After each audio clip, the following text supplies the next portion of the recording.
నీ పేరేమిటమ్మా? వాగ్దేవ్ అండి.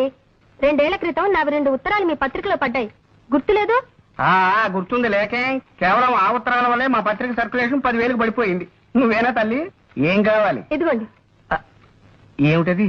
నేను ఈ మధ్య కొన్ని కవితలు రాశాను, మచ్చుక్క ఒకటి వినిపిస్తాను, వినండి.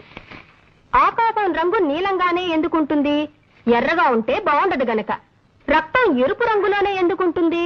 నీలంగా ఉంటే బాగుండదు గనక. మల్లె తెల్లగానే ఎందుకుంటుంది? నల్లగా ఉంటే బాగుండదు గనక. ఈ విన్నా కూడా నేను ఎందుకు బతికే ఉన్నాను? నాకు చావు రాలేదు గనక. చాలా బాగుందండి. ఈ వాక్యాన్ని కూడా కలుపుతాను, వీటిని మీ పత్రికలో వేయించండి.